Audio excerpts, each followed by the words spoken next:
camera off. Once your intervention is over, you go back to the blue button in the corner, and it now reads Release Mic. And click on that to give the floor to others again. To select the language in which you prefer to follow the meeting, please go to the drop-down menu in the lower left-hand corner of your screen. You'll see the 4 official languages used by ASCAP, as well as the choice for international. Finally, you'll see the right-hand vertical column of your screen, the second button from the top called Messaging. You can click on that, and 3 tabs will pop up. Operator on the left, participants in the middle, and private on the right. If you have any technical trouble, you can send a text to our operators, and they will try to assist you. If you wish to send a message to the entire meeting, you may do so from the Participants tab. If you wish to send a private message to an individual delegate, please select the Private tab and the person to whom you wish to send the message. Next, we have just a couple of additional tips to help optimize your experience with Kudo. If multiple participants are joining the session from one location, please make sure that all the speakers and microphones of all other equipment connected to Kudo are turned off. Only the one in use should be active.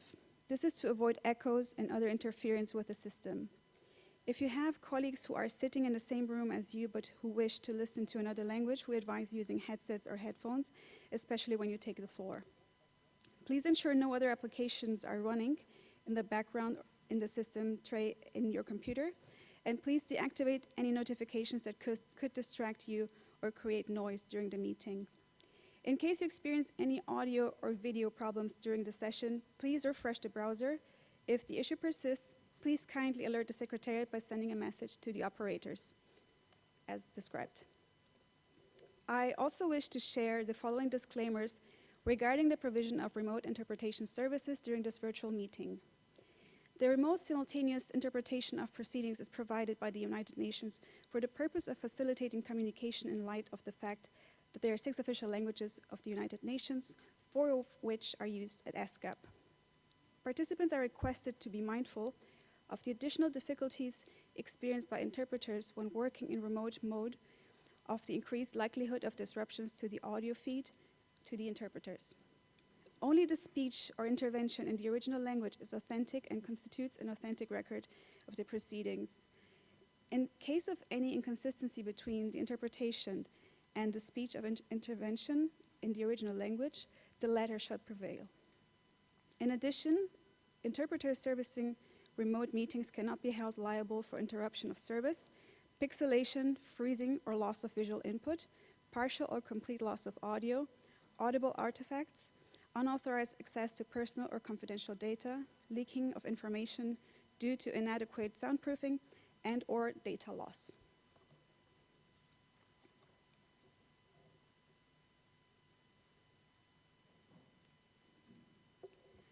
Excellencies, distinguished delegates, ladies and gentlemen, good morning and a warm welcome to the 3rd session of the Committee on Information and Communications Technology, Science, Technology and Innovations.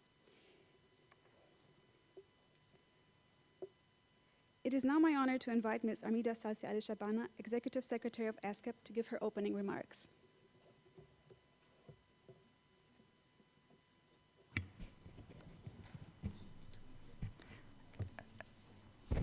Excellency Mr. Bambang Brojonegoro, Minister of Research and Technology, and Chairman of the National Agency for Research and Innovation Indonesia, Excellencies, distinguished delegates, ladies and gentlemen.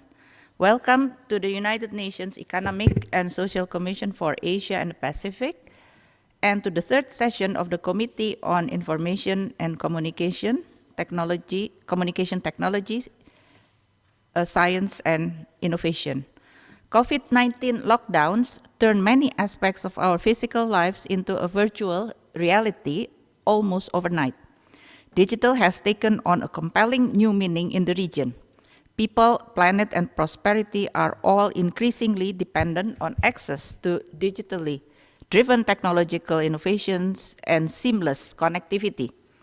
Over the past 6 months, several member states have clearly shown signs of better managing COVID-19 pandemic and gaining the public's trust by effectively utilizing digital technologies and sharing credible information in a timely manner.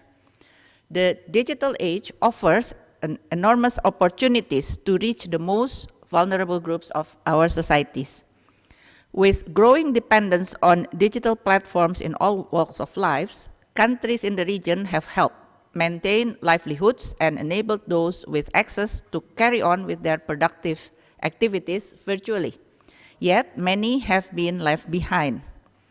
Excellencies, ladies and gentlemen, I would like to share some highlights from our analysis on emerging trends in digital technologies and regional connectivity for your further discussions to address the thematic issues of this committee.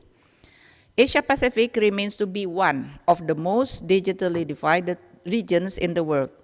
More than half of the region's 4.1 billion people remain offline. Less than 5% of the population has access to high-speed and affordable internet, while the least developed countries, landlocked developing countries, and small island developing states are facing even more challenges in their path to digital connectivity. Furthermore, children in households without access to computers and internet are missing out on virtual schooling modalities. Women and girls have lower access to digital platforms, deepening already existing socioeconomic inequalities in the COVID-19 era. In this connection, UN Secretary General's Roadmap for Digital Cooperation, launched in June of this year, calls for all stakeholders to connect everyone, achieving universal internet access by 2030, to respect human rights in both face-to-face and online situations, and to promote digital trust and security. These key policy areas are helping shape the regional policy directions and dialogues. An ambitious government-led investment push that tackles both the supply and demand side of this great digital divide can prioritize and connect the last mile. Excellencies, ladies and gentlemen, as we are planning to chart our future in the post-COVID-19 world, we need to address the digital and technology divide with urgency. We cannot let this divide drive new forms of socio-economic inequalities. In view of this, there are at least 3 areas on which this committee's guidance would be valuable. First, on the supply side, to provide safe, inclusive, affordable, and reliable mega-speed internet access for all. The Asia-Pacific region needs to build and strengthen digital infrastructure. This is the foundation, the essential condition for the transformation to knowledge-informed and resource-efficient digital societies. The emphasis is to push for investment, especially big investment planning, to leapfrog into the next generation networks, from 2G, 3G, straight to 5G, or even near future 6G. With resilient infrastructure, fiber optic networks can absorb sudden surges in internet demand and withstand destructive disasters. Second, on the demand side, to improve the development of internet content and services for all generations. I recognize the importance of investing in digital literacy. Children need special attention, and in this regard, the private sector, with its endless ability to invent and reinvent itself, remains government's untapped resources in the modernization of curricula. By embedding digital skill formation as part of lifelong learning among communities, digital dividends can be shared across generations and help preserve intergenerational values and bonds. Third, to address both supply and demand aspects of the digital divide through government-led regional policy coordination and multi-stakeholder partnership. I hope this committee can take further steps in enhancing cooperation and partnership, provide further guidance to the implementation of ESCAP's Asia-Pacific Information Superhighway Initiative, strengthening sub-regional internet traffic management for improved internet quality has been showing tangible progress in Asia-Pacific. Furthermore, I welcome the identification of smart corridors, where the coordinated co-deployment of fiber optic cable along infrastructure such as highway, road, railway, and power networks could lead to significant cost-saving measures and infrastructure of the future. Excellencies, ladies and gentlemen, I'm committed to working with member states in areas related to information and communication technology, science, technology, and innovation to digitally connect our societies together. ESCAP platform is actively bringing member states and other stakeholders together in shaping collaborative regional actions to harness technologies during pandemics. The Asia-Pacific Information Superhighway Initiative and Framework and the Geospatial Information Applications for the implementation of SDGs are some of the critical tools in this endeavor.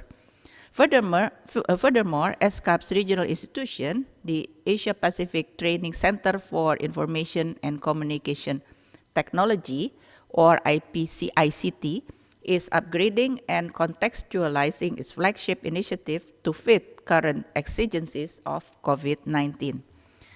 There is no doubt in my mind that to build back better, societies must seek technology and innovation solutions that support the vulnerable groups first, and to support the vulnerable groups first, and to promote inclusive technology and innovation strategies for sustainable development and post-COVID-19 recovery.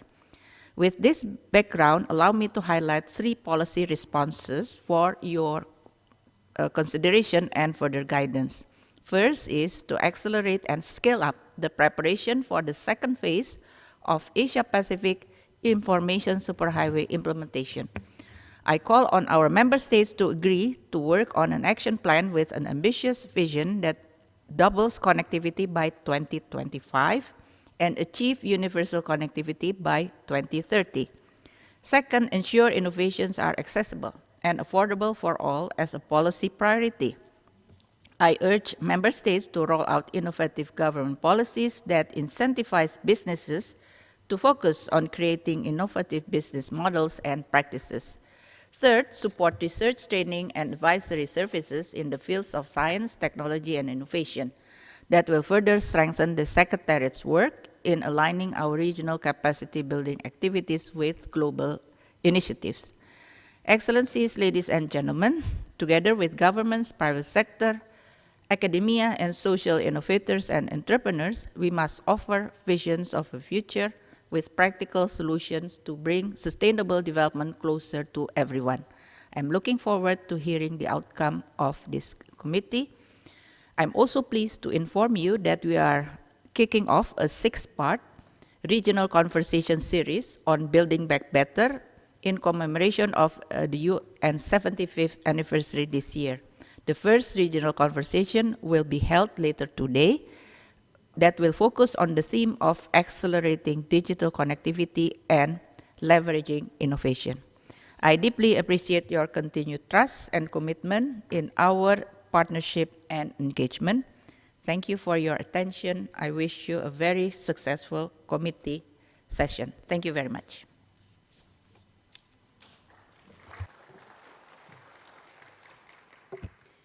I would like to thank Ms. Ali Shabana for her opening remarks. I would now like to invite His Excellency Mr. Bambang Brojonegoro, Minister for Research and Technology of Indonesia, to deliver his keynote address through Kudo.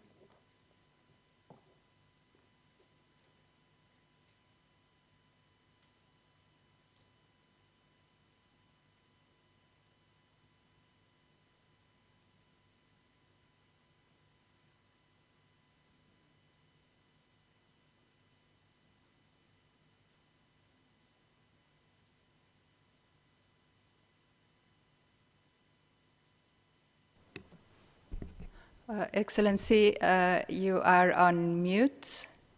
Could you release mic?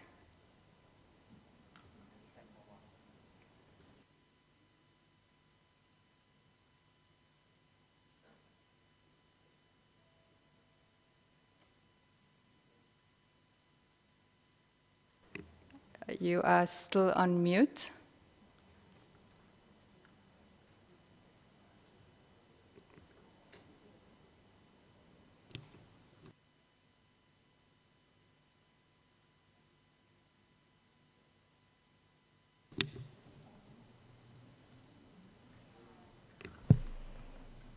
Did you change the setup? When we tested before the meeting, it worked. So would you please get back to the setup that you had? We couldn't hear Honorable Minister.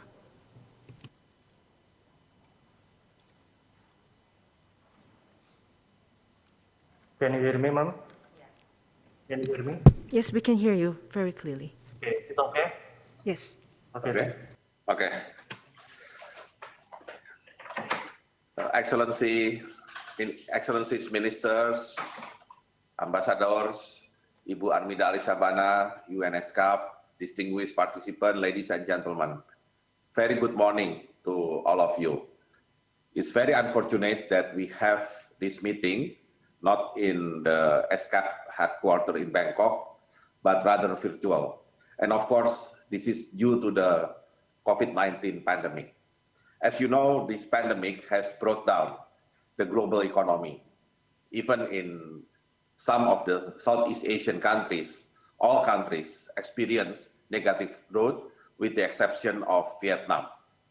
For Indonesia, the growth in the second quarter was minus 5.3%, which was the second lowest all time after the 1998 financial crisis.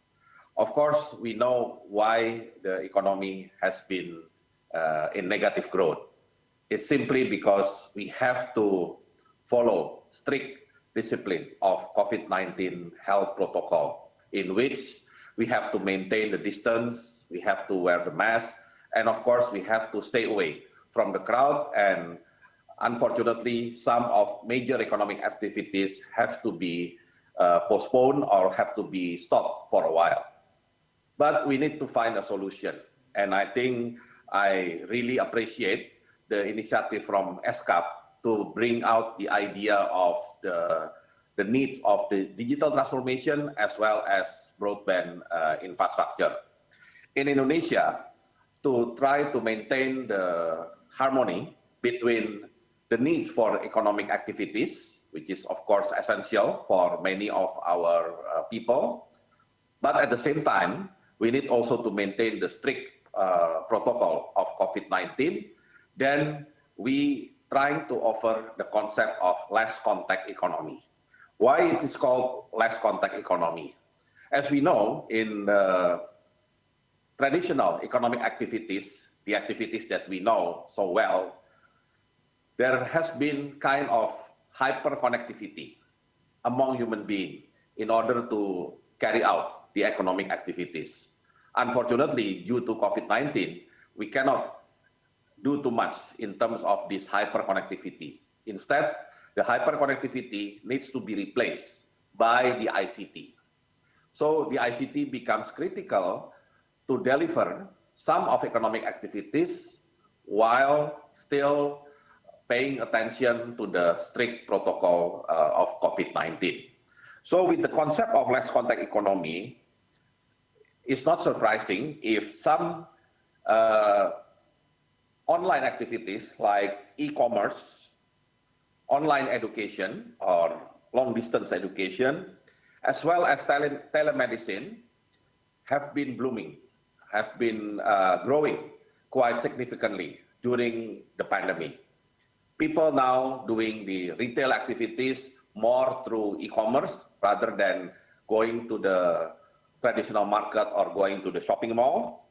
While, of course, most of the students in Indonesia now that live in, of course, a very big country, largest archipelagic country in the world, they have to learn, they have to do the study from their houses, from their home, because they have to follow the online education. And even telemedicine, things that never been familiar or never been popular in Indonesia now becomes more and more popular because people simply limits their visits to hospital because they are worried the hospital becomes the cluster of the COVID-19 itself. So with those three activities, of course, we need the infrastructure, the broadband. We need to increase the bandwidth. And aside from those activities, I would like to mention also that the researchers, especially under our ministry, now working very hard, trying to create the artificial intelligence for COVID-19 itself. So we are trying to find a way to deal with COVID-19, not just by the traditional medical approach, but also through ICT, especially the artificial intelligence. So we can come up with the conclusion that we need to speed up or we need to accelerate the digital transformation that has happened actually before the pandemic. But the question now is how can we accelerate this digital transformation? And I fully agree, especially with the condition of Indonesia, with with thousands of islands inhabited by the people. Then we need to make sure the infrastructure, ICT infrastructure, telecommunication infrastructure available for them, of course, at the good quality. Unfortunately, that's not the case, especially for both students from elementary school up to high school, plus our small and medium enterprise. One of survey just conducted in Indonesia revealed that the small medium enterprise that has been exposed to the digital economy relatively survive during this pandemic because they can still do the business mostly like usual. But for the SMEs that never been exposed to the digital, they really suffer because of the pandemic. In fact, most of them now stop their operation because they cannot do the regular retail activities, for example, at the traditional market. So the solution, of course, Indonesia just completed what we call the backbone of the ICT infrastructure called Palaparing. It has covered basically most of areas in Indonesia. However, as Ibu Armida mentioned earlier, we haven't completed in terms of intermediate and the last mile. Now, the challenge is how we can fulfill these needs of the last mile, especially because now everybody is forced to do everything from their home, especially the students and the small medium enterprise. One of the solutions, of course, we can build the infrastructure, the fiber optic up to every household. But of course, it will take time and it will be very costly. Second alternative, we can do the combination between the infrastructure of the fiber optic combined with the so-called internet community network. I think this is one of good solution that could be applied everywhere in the world. The cost is relatively low, but the most important thing, the regulator, in this case government, needs to give the room for anybody who can create this local internet community. And then the other solution, and I think it's good to be considered, maybe not for the short term, but maybe for medium or long term, is to use the L-band satellite to do the last mile connection. So we still have this backbone, but to reach the last mile, we can use the L-band satellite. And of course, it will take time to have L-band satellite, but at least before we have our own L-band satellite, we need to have also, we can also kind of rent part of the transponders in the existing satellites now in orbit. It has been very effective. If you have L-band, it will be very effective to reach last mile in relatively competitive cost. So this is our strategy, and we need to do it right away because we never know when the pandemic will end. Of course, everybody now racing to create or to produce vaccine, but we know the vaccine, the discovery of seed vaccine will take some time. The production will take, also even longer. And don't forget the vaccination. The mass vaccination will take, of course, a very long period of time.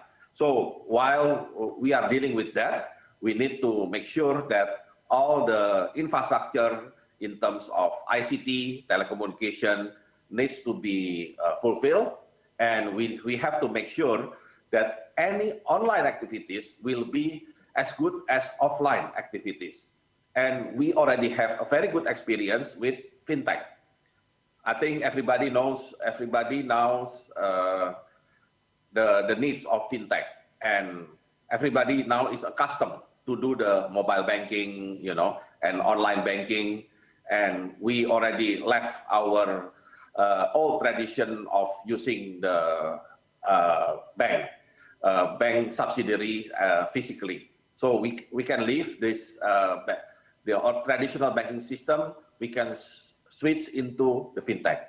If we can do that for our financial activities, I believe we can also do that for our education activities, for our health consultation activities, as well for other activities like retail activities, as well as services, and also for entertainment. So I think digital transformation is already there, and we need to accelerate that. And of course, we support the initiative from UNSCAP regarding superhighway, and we fully agree the needs of accessible innovation. Innovation doesn't mean that everything has to be very sophisticated and very expensive. Innovation needs to be accessible because everybody needs innovation, especially related to ICT in the short period of time. They cannot wait too much longer to get this kind of innovation. So at the end of the day, practical solution is still needed, and we can work together in order to find practical solution for the region. Thank you very much.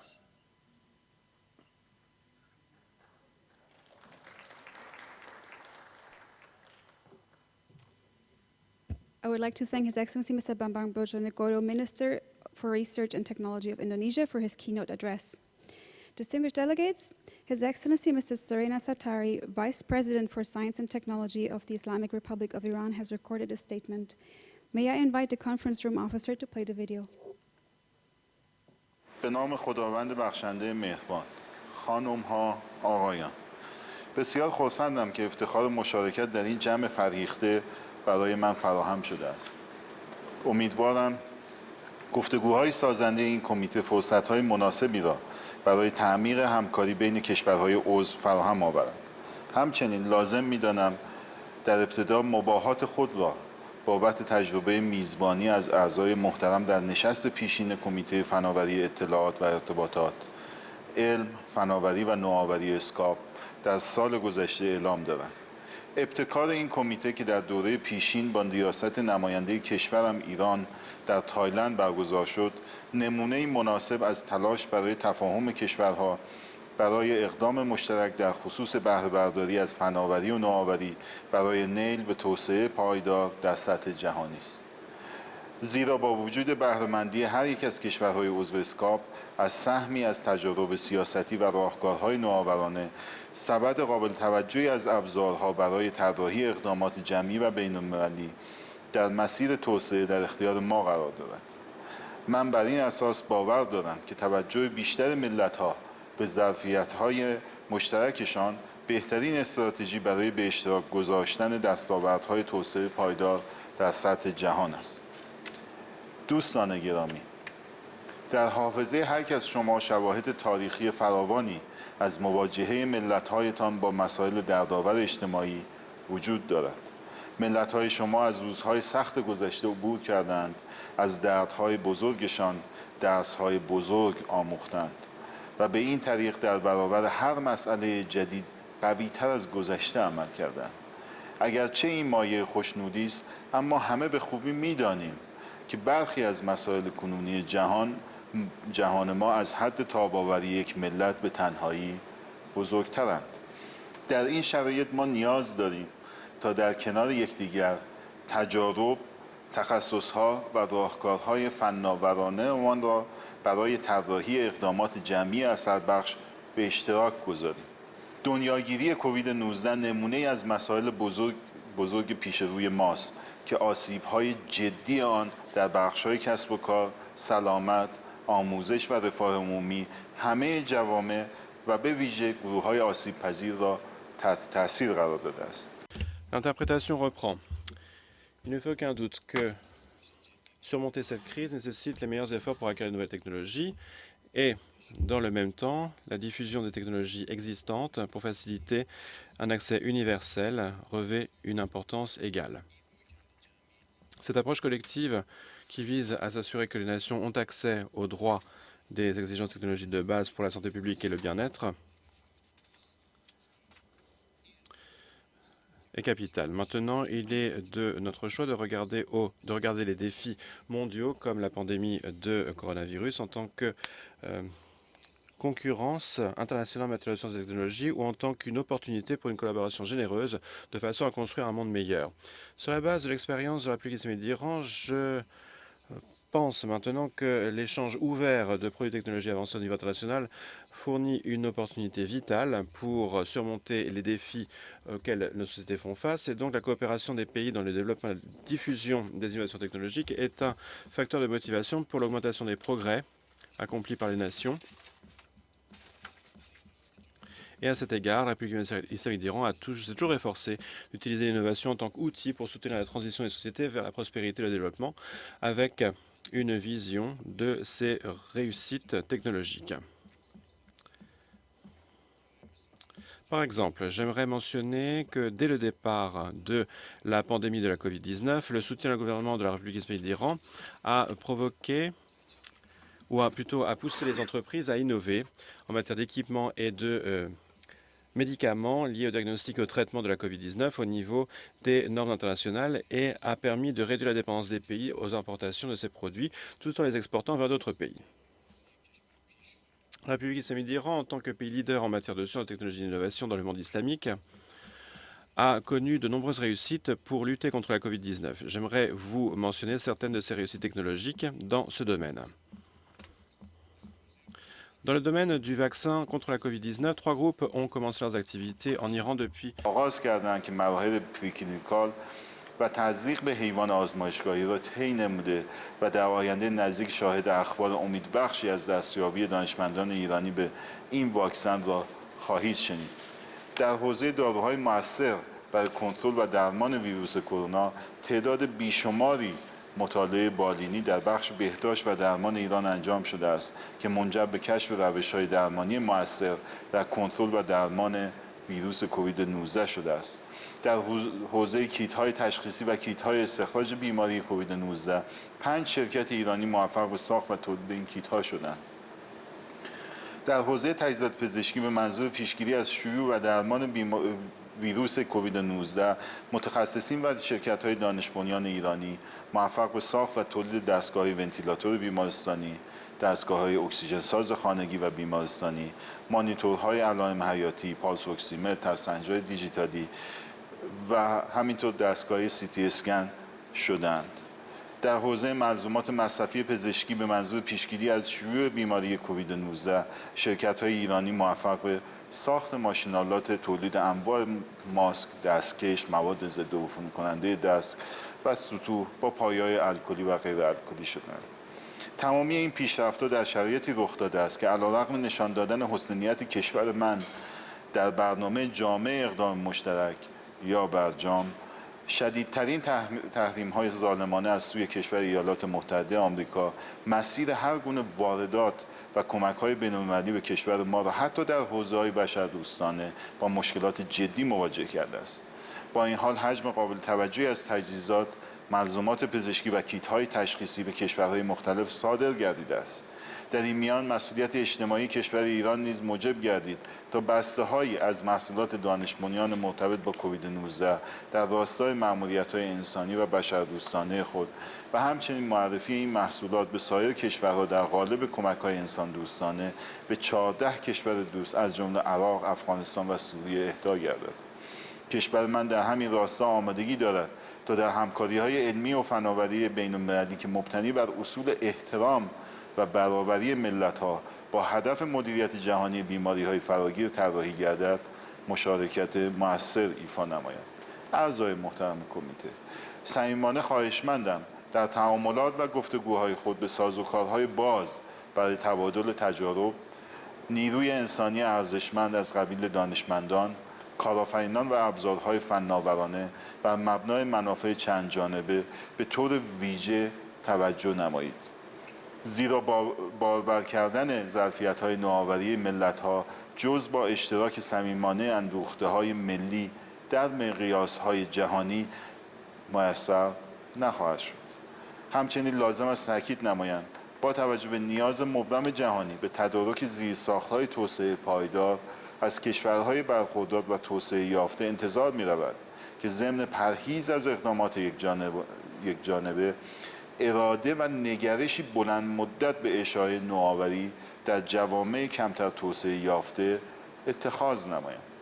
من اعتقاد دارم که تحقق این امر در فضای سیاسی فعلی با عزم جدی و حسن نظر دولت‌های مختلف میسر خواهد بود. در پایان ضمن تقدیر از حسن توجه شما امیدواری خود را به اثر بخشی گفتگوهای چند جانبه این کمیته در همکاری‌های صمیمانه و بلند مدت کشورها در زمینه علم، فناوری و نوآوری ابراز می‌نمایم. خیلی ممنون.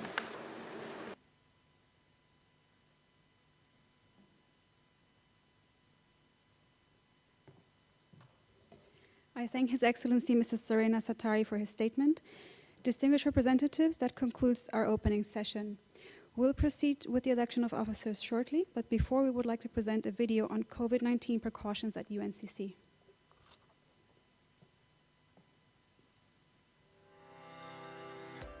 Welcome to the United Nations Conference Center, Bangkok. In light of the COVID-19 pandemic, your safety is our first priority, and we have taken precautionary measures for the protection of everyone in the conference center. All personnel entering the UN premises are subject to thermal screening tests. Hand sanitizers are available throughout the conference center, together with instructions on the correct hygiene procedures. Guidance on preventive measures is displayed around the facility, including contact details of health service providers in Bangkok. All conference halls, meeting rooms, and public spaces have been reconfigured to ensure physical distancing, and we are supporting virtual participation in every way we can. A list of on-site participants and their contact details will be collected before each meeting to enable contact tracing if necessary. Food and beverage facilities follow strict hygiene protocols. An isolation room is ready for any meeting participant with COVID-19 symptoms, fever, and respiratory symptoms such as cough, shortness of breath, and breathing difficulties, so that medical evaluations can be conducted. For more information and concerns, please contact the UN Medical Service at 1333, 1352, 1353, 1761. We kindly ask for you to self-monitor your condition and adhere to current health-related instructions. Thank you for your cooperation, and we wish you a successful conference. Stay healthy. Stay safe.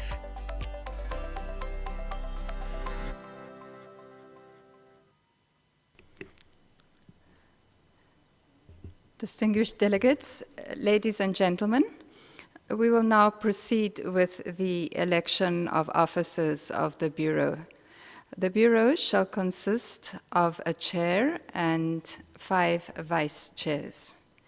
The floor is now open for nominations for such positions. May I invite nominations from the floor? I recognize the distinguished representative of the Russian Federation.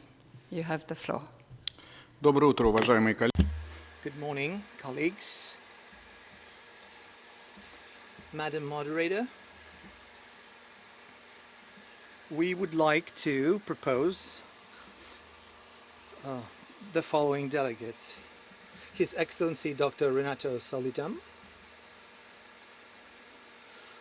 Undersecretary for Scientific and Technical Services, Department of Science and Technology from the Philippines, as chair of the 3rd session of the committee.